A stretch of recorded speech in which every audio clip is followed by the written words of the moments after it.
Olá, eu sou Jonathan Carter. Eu sou a Gabriela Oliva e este é mais um Poder DataCast, o podcast do Poder 360 voltado exclusivamente ao debate de pesquisas eleitorais e de opinião pública.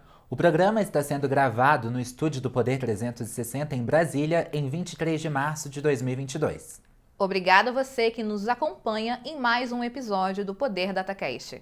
Para ficar sempre bem informado, inscreva-se no canal do Poder 360, ative as notificações e não perca nenhuma informação relevante. O Poder DataCast recebe neste episódio Flávia Beroli, cientista política e ex-presidente da Associação Brasileira de Ciência Política de 2018 a 2020. O programa abordará o voto de mulheres e moradores da região Nordeste nas eleições de 2022, além da percepção dessa parcela da população sobre o governo do presidente Jair Bolsonaro. Para começar, a jornalista Vitória Queiroz nos apresenta os principais dados do Poder Data. Pesquisa Poder Data, realizada de 13 a 15 de março, mostra que o Nordeste é a região em que o ex-presidente Lula tem o melhor desempenho na disputa presidencial, com 54% das intenções de voto no primeiro turno, enquanto Bolsonaro tem 25% dos votos. O petista também é o candidato preferido das mulheres. 42% dizem que pretendem votar em Lula no primeiro turno. Já Bolsonaro pontua melhor entre os homens, segmento em que soma 34%.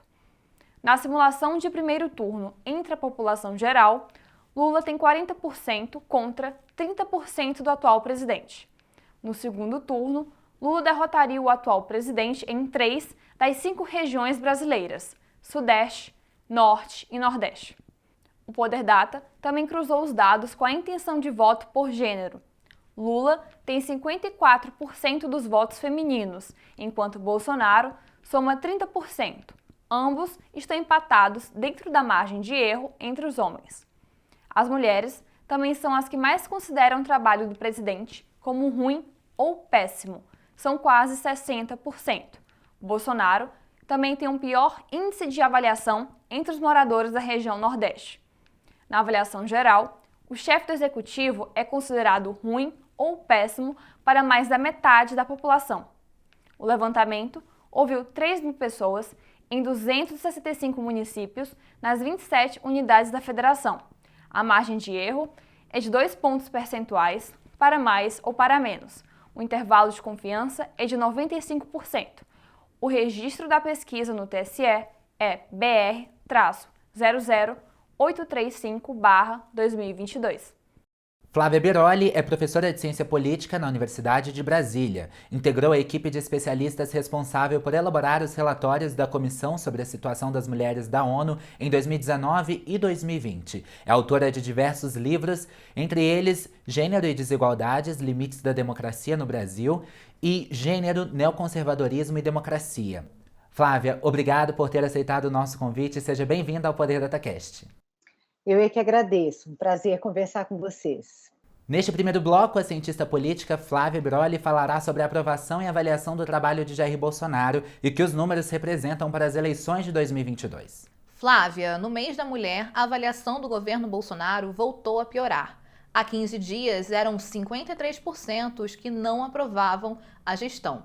Atualmente, são 57%. O que pode explicar esse resultado? Bom, Gabriela, em primeiro lugar, a gente tem tido pequenas mudanças, mas existe um quadro relativamente estável de alta rejeição ao governo de Jair Bolsonaro, né? Então, essa piora ela pode ser pensada em um quadro mais amplo, né, de deterioração das condições de vida da população em diferentes aspectos, mas eu penso especialmente na perda da renda, porque houve uma pequena recuperação do emprego, né? Houve a retomada agora de um auxílio equivalente ao Bolsa Família, né? Com uma ampla cobertura, mas a gente vê em diferentes aspectos uma situação de prazo mais longo de deterioração, né? Me parece que ela é responsável pela manutenção de uma avaliação negativa constante e também pelo fato de que, né, neste momento, ainda que tenha havido uma melhora das condições no que diz respeito à pandemia, né, tenhamos uma alta taxa de vacinação, o governo não seja, não tenha vantagens, né, em termos de aprovação com esse quadro que nós temos. Flávia, a taxa de aprovação da gestão permaneceu estável. Há 2 semanas eram 37% os que aprovavam o governo e agora são 35%. O que essa base fiel mostra para as eleições de 2022? Pois é, Carter, isso é muito importante, porque apesar das altas taxas de desaprovação, o governo tem uma taxa de aprovação estável ao longo do tempo, né? Nós nos mantemos naquele 1/3, né, da população, do eleitorado, que tem indicado aprovação ao governo e possibilidade de seguir com o Bolsonaro agora na reeleição, né? Isso significa que, apesar dos números que conhecemos hoje, o atual presidente Jair Bolsonaro tem chances muito reais, efetivas, de disputar o segundo turno das eleições. Flávia, pensando um pouco nos moradores da região Nordeste, a região Nordeste é a que mais desaprova o trabalho de Bolsonaro. 58% consideram ruim ou péssimo, enquanto só 20% avaliam como ótimo ou bom. Como você entende o destaque dessa região? Bom, esse também é um dado que tem demonstrado uma certa constância, né? Desde as eleições de 2018, as pesquisas então mostravam que a região Nordeste é a região com maior, que mais tem se recusado, né, a acompanhar essa onda definida como a do bolsonarismo político, né? Eu falo dessa maneira porque uma das questões é que a gente tem socialmente uma presença hoje, né, disso que tem sido denominado bolsonarismo, e a gente tem que agora avaliar a que isso corresponde em termos de voto em Jair Bolsonaro. No Nordeste, nós vemos que existe uma rejeição bastante baseada, me parece, em duas questões. Uma é uma memória do que houve de investimento real e de políticas públicas que atenderam de maneira efetiva à população da região Nordeste do país. Elas não atenderam apenas à população da região Nordeste, mas no período dos governos do PT, nós tivemos, de fato, uma mudança em índices importantes de desenvolvimento em termos gerais, de acesso da população a recursos cotidianos, renda, etc., naquela região. Então, essa memória me parece que permanece ativada, e me parece também que não houve uma efetiva abertura do governo Jair Bolsonaro às questões específicas que enfrenta a população do Nordeste. Eu até diria mais, sabe? Porque quando a gente olha os dados de renda, a gente vê que isso se amplia também quando a gente segmenta e pensa na população mais pobre do país. Me parece que não houve uma abertura real aos problemas, às necessidades, os desafios enfrentados, não só pelas áreas que têm tido maior dificuldade de avançar em índices de desenvolvimento, de acesso à educação, à renda, etc. E aí tem essa memória de que eu falava, no caso da região Nordeste, mas quando a gente estratifica pensando em renda, a gente vê que também não houve uma abertura suficiente para os problemas que afetam a população de renda mais baixa no país. É interessante, porque é um governo que, ainda que apele ao que na ciência política se define como uma linguagem populista, que tem sido definido mundo afora como um governo populista de direita, ele tem características muito distantes da realidade efetiva da população. Talvez isso nos ajude a entender por que esse 1/3 que permanece com o presidente Jair Bolsonaro, de que a gente falava há pouco, ele é bastante, ao que parece, motivado por um certo alinhamento ideológico que tem bastante relação com a polarização política no país. A taxa dos que classificam como ruim ou péssimo manteve-se estável em 52%, mesma taxa de 15 dias atrás. Por que esse número não variou? Nesse meio tempo, tivemos episódios relevantes, como a questão dos combustíveis e outros assuntos. Então, Gabriela, você cita os combustíveis, né, que podem nos ajudar a entender, no quadro do aumento do custo de vida e da perda de renda da população, por que a aprovação do trabalho de Jair Bolsonaro e também, né, as taxas que a gente tem de indicação de voto em Jair Bolsonaro permanecem ou mesmo, né, se reduziram no caso da intenção de voto nos últimos dias. O que talvez possa chamar a nossa atenção, para além daquilo que é negativo, né? E aí eu falei do custo de vida, quando você mencionou a gasolina, o custo de vida, a gente sabe que o custo dos alimentos, ele aumentou, e isso incide sobretudo na população de menor renda, isso é bastante importante, né?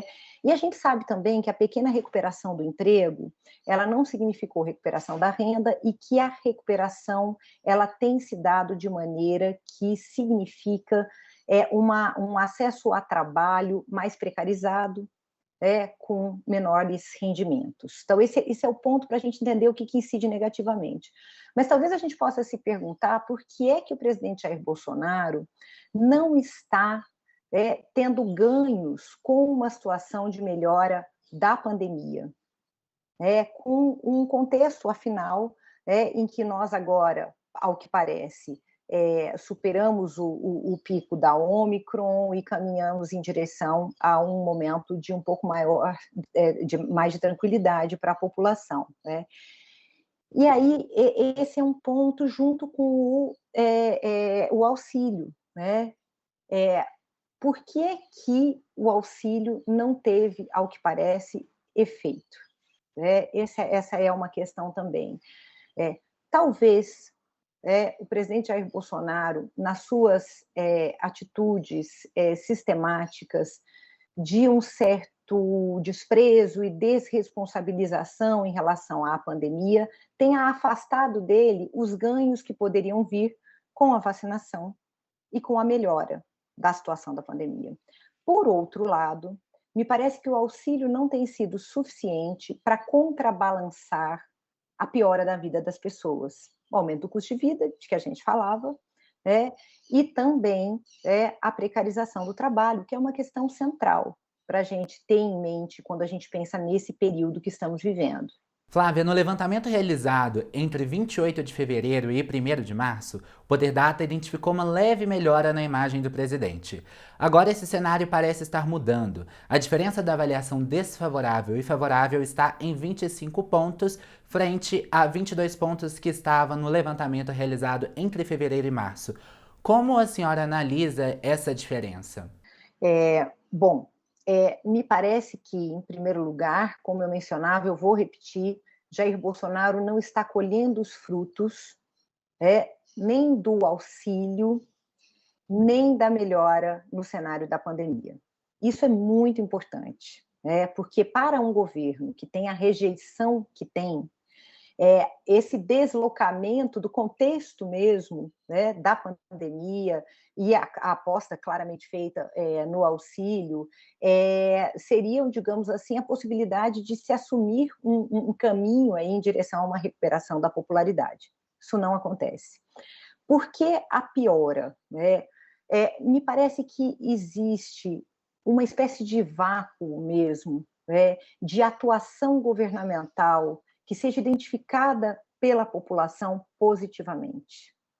Nós sabemos que o presidente Jair Bolsonaro tem apostado sistematicamente na crise. Nós, na ciência política, dizemos que é um governo que opera o tempo todo com crises. Então, é só a gente pensar nas lives do presidente, nos temas que são escolhidos, naquilo que tem sido a aposta para manter esse entendimento, ativa a sua base de apoio. Só que essa base de apoio parece ter um limite. 1/3 da população é muita gente, mas ela parece ter um limite. E parece que o resto da população está cansado dessa estratégia. Então, quando a gente vê que a situação do brasileiro ela é muito difícil, custo de vida alto, preço da gasolina, pandemia melhorou, mas a vida está difícil. né? Quando a gente vê que não existe uma identificação de pontos positivos em termos de construção de políticas, de uma comunicação com os problemas da população, né? A gente talvez possa compreender por que é que a aposta na crise ela realmente encontra ali um público alinhado, fiel ideologicamente, mas limitado, né?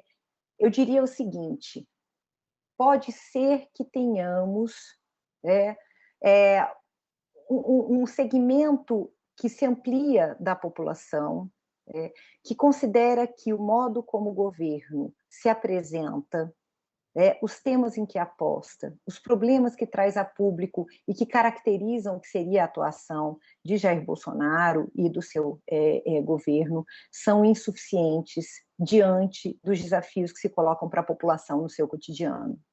Flávia, a última rodada da pesquisa Poder Data mostra que 59% das mulheres consideram o trabalho de Bolsonaro ruim ou péssimo. O número é 7 pontos percentuais maior que na população geral do país, o que pode explicar a rejeição da atuação do presidente entre as mulheres.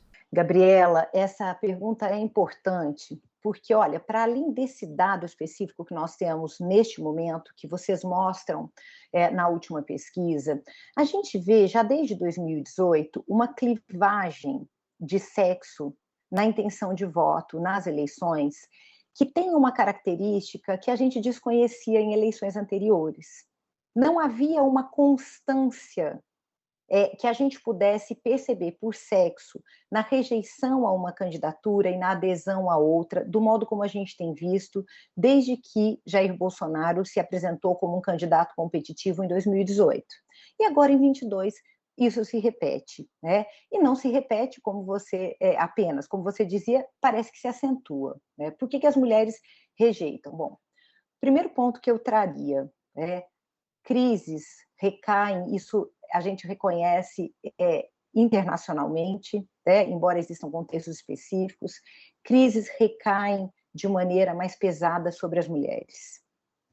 E aí, se a gente pensa no processo recente, em que nós não temos uma recuperação econômica como aquela que se poderia esperar, é claro que a pandemia entra nesse quadro, mas como é que esse nosso processo recente de crise recai sobre as mulheres? Estou falando de crise econômica, não estou nem pensando em crise política, econômica recai sobre as mulheres. Nós temos um retrocesso de 30 anos na participação das mulheres na força de trabalho. Imaginem só o que é que isso significa. Nós voltamos para os anos 90. Bom, a recuperação do emprego é maior entre os homens. A perda de renda é maior entre as mulheres. Além disso, a gente tem um certo esforço desse governo para se apresentar de maneira que ignora a importância da presença pública das mulheres. Isso tem sido feito, 8 de março agora mostrou isso, A gente tem que se dar conta de que existe uma mudança no modo como circula socialmente toda a problemática das desigualdades de gênero. E esse é um governo que tem feito a escolha de ignorar o problema das desigualdades de gênero, tanto nas suas políticas. E aí, como a gente tem uma crise, que é claro que ela ultrapassa o governo, a gente tem que pensar na pandemia também, mas a gente não tem respostas que se dirigem à condição das mulheres na sociedade, a essa precarização do trabalho das mulheres, perda de renda, perda de emprego, a gente tem, digamos assim, uma antipatia que se amplia, ao que parece, pelo que os dados mostram, das mulheres por esse governo e pelo presidente Jair Bolsonaro especificamente. Eu queria mencionar algo que é muito pouco discutido quando a gente avalia a rejeição das mulheres. Eu não sei se vocês já têm observado esses dados, mas as mulheres elas têm um acesso à educação formal que é superior ao dos homens. No caso brasileiro, isso acompanha as taxas mundiais. E esse é um governo que tem sido muito desatento à educação. Eu tenho notado, até como professora, que as mulheres, as jovens mulheres, que se a gente olha, são aquelas que a gente pode pensar que mais têm apresentado uma rejeição, uma desaprovação do governo, uma rejeição a Jair Bolsonaro, elas são aquelas que estão nessa faixa mesmo em que a educação tem significado uma importante aposta numa melhoria de vida. Então, quando a gente vê a situação do trabalho, a gente vê a situação da educação do país, a gente tem aí alguns fatores que podem também nos ajudar. E a educação das crianças. Mulheres são, a maioria das eleitoras, né, em idade de serem mães, são mães no Brasil. As escolas no Brasil ficaram fechadas por mais tempo do que na maior parte do mundo. Os dados da Unicef mostram isso. Isso foi muito difícil para as mulheres. Elas tiveram dificuldade não só para manter empregos por conta da crise, mas até mesmo para procurar emprego. Se a gente olha os dados referentes às mulheres negras, eles são bastante preocupantes nesse sentido, né? E os próprios dados da PNAD permitem essa conexão. Elas dizem, bom, em parte não pude procurar emprego porque as crianças estavam fora da escola, tinha que cuidar de alguém, né? Então são dados que ultrapassam aquilo que a pesquisa de aprovação de governo e de intenção de voto mostram, mas que nos dão um contexto da vivência das mulheres brasileiras nesse momento atual, que pode ajudar a compreender por que essa rejeição é maior. Flávia, finalizando o primeiro bloco, agora a gente aponta para as eleições em outubro. Entre os jovens de 16 a 24 anos, 59% avaliam o trabalho do presidente como ruim ou péssimo. Em contrapartida, o TSE divulgou que registrou no mês de fevereiro o menor número de adolescentes de 16 a 17 anos com título de eleitor na história. Como mudar isso? A gente precisa, então, em primeiro lugar, eu colocaria, pensar o que é que tem levado os jovens a serem um dos segmentos que mais desaprova o governo e com menor intenção de voto em Jair Bolsonaro, e aí, junto com isso, a gente pode pensar se pode haver uma desilusão com a política entre esses jovens, né? Para pensar a questão da aprovação e da intenção de voto, eu diria o seguinte, assim como eu mencionei no caso das mulheres, a precarização do trabalho e o desemprego atingem os jovens de maneira específica e de maneira mais aguda em relação a outros segmentos da população. Então, esse é um aspecto importante. Mas eu queria trazer outros. Nós vivemos uma sociedade em processo de transformação intensa já há décadas. Não estou falando só de mudanças políticas, estou falando de transformação quando a gente olha mesmo dados demográficos relacionados a uma série de questões, que vão da educação à conjugalidade, à parentalidade, né? Então, me parece que tem alguns fatores que nos ajudam a entender a desaprovação e a baixa intenção de votos em Jair Bolsonaro entre a população mais jovem, em temas que nem sempre são tratados. Eu já mencionei aqui antes a questão da educação. Entre os jovens, é possível que o que tem se dado no país, no que diz respeito à educação, redução de investimentos, um certo desmonte das condições de acesso à educação, e a pandemia piorou tudo isso, tenha um significado para a juventude distinto do que tem para outros segmentos sociais. Um outro aspecto, a agenda ambiental se amplia justamente como problema, como preocupação na população mais jovem. Esse é um governo que está ficando marcado, identificado pela desregulamentação da agenda de proteção ambiental e de sustentabilidade. E, por fim, talvez a gente precise se questionar se o tipo de conservadorismo que tem sido tão marcante, identificando Jair Bolsonaro e seu governo, tem sido vistos com bons olhos pela população mais jovem. Esse pode ser um fator também de desaprovação e de baixa intenção de voto em Jair Bolsonaro, junto com os demais, né? São sempre múltiplos fatores que a gente precisa considerar, né? Sobre a desilusão, a gente vem de um processo de crise política muito intensa no Brasil, muito difícil. Nós temos uma situação nos últimos anos que tem sido de reposição de uma visão negativa sobre a política e os políticos.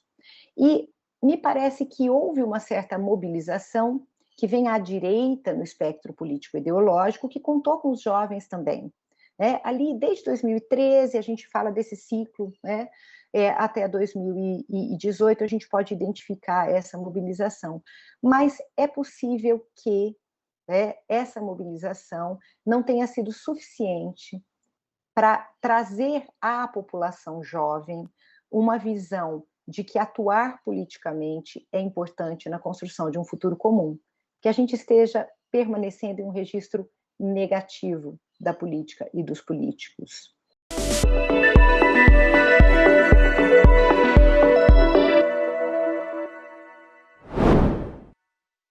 Neste segundo bloco, o programa abordará os dados da última pesquisa do Poder Data sobre a intenção de voto para o primeiro e segundo turno das eleições deste ano.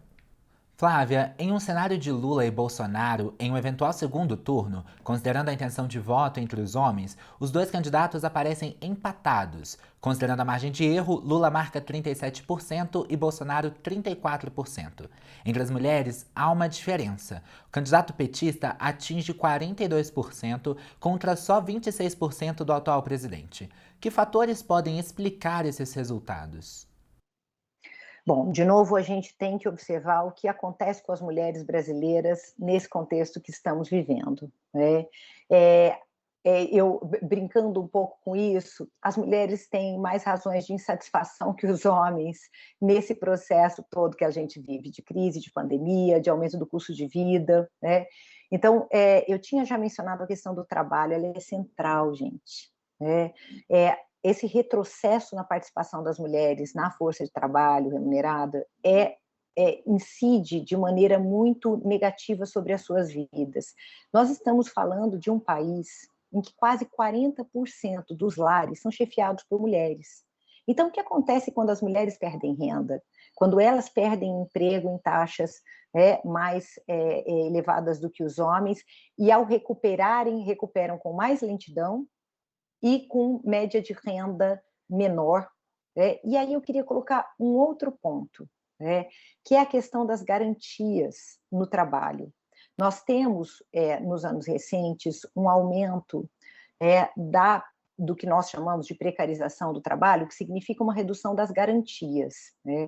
E, numa perspectiva de gênero, a gente tem que sempre se lembrar que os nossos dados mostram, estou falando de dados da PNAD, do IBGE, que quem cuida das pessoas é prioritariamente mulher, né?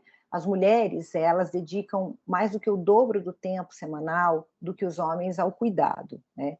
Então, vejam, a pandemia trouxe maior demanda por cuidado. Nós temos uma situação de trabalho com menores garantias que torna mais difícil conciliar trabalho remunerado e o cuidado das pessoas, né? A baixa de renda, ela empobrece os núcleos familiares pelos quais as famílias, pelos quais as mulheres são responsáveis. Então, a gente tem todo um conjunto aí de fatores que recai sobre elas de maneira muito direta. E não é demais lembrar, eu já mencionei antes, que um governo que ignora a agenda de igualdade de gênero pode estar colhendo frutos negativos, porque essa não é, há algum tempo, uma agenda de segmentos minoritários de mulheres. A perspectiva de que as mulheres sejam tratadas de maneira igualitária, sejam respeitadas e vistas como atrizes com iguais condições de participação no espaço público, ela hoje circula de maneira muito mais ampla. Então, que mensagem este governo tem dado às mulheres brasileiras? Economicamente, as coisas pioraram para elas, mas existem também representações de como se vê essa mulher que talvez estejam muito distantes de como elas se veem, mesmo pensando em todas as diferenças que a gente pode ter de classe, raciais, regionais, entre urbano e rural. Essa sociedade mudou. Me parece que a abordagem das relações de gênero assumida, ela talvez dialogue com alguns segmentos, mas ela diga muito pouco sobre as condições reais de enfrentamento com a vida cotidiana da maior parte das mulheres brasileiras. Atualmente, só 2 mulheres apresentaram pré-candidaturas à presidência da República: Simone Tebet, do MDB, e Vera Lúcia, do PSTU. Como a senhora avalia esses nomes? Pois é, nós temos hoje uma situação, quando a gente olha para os governos também, né, a pesquisa ela olha, é claro, né, para a disputa para a presidência da República, mas quando a gente olha para os governos dos estados também, para as pré-candidaturas, a gente tem reproduzido uma situação histórica no Brasil, que é de que a subrepresentação das mulheres, ela é mais aguda no caso das candidaturas e da eleição para o executivo, né? Então, o fato de que nós tenhamos só duas candidatas, Simone Tebet e Vera Lúcia, é em si muito significativo, né? O que me parece, no entanto, que os dados que vocês mostram nas pesquisas indicam, vai além, nesse caso, do gênero, né? Em termos de gênero, o problema que a gente tem aí é que sejam tão poucas candidatas. Isso mostra que os partidos têm atuado de maneira que, mais uma vez, dificulta o acesso das mulheres a candidaturas. É algo que a gente tem discutido muito no Brasil, né? O Brasil tem sido um caso em toda, se a gente compara com o restante da América Latina, de subrepresentação e de uma certa má vontade mesmo dos partidos, mesmo quando a gente olha para as candidaturas. Mas esse quadro, né, pensando as taxas de intenção de votos, nesse caso, nos diz algo que vai além das candidaturas especificamente de Simone Tebet e de Vera Lúcia, que é o fato de que o cenário é polarizado entre Jair Bolsonaro e Lula, né? Os dados mostram, mais uma vez, que não tem havido um espaço, né, nas manifestações que o eleitorado faz, né, seja nas pesquisas mais recentes, seja também naquelas que vocês têm mostrado há algumas semanas, para uma terceira via. Então, acho que vai além, né? Não é uma questão desses dois nomes, é a baixa presença de mulheres, mas o fato de que o cenário eleitoral está realmente polarizado, concentrado em duas candidaturas, que são a do ex-presidente Lula e a do atual presidente Jair Bolsonaro.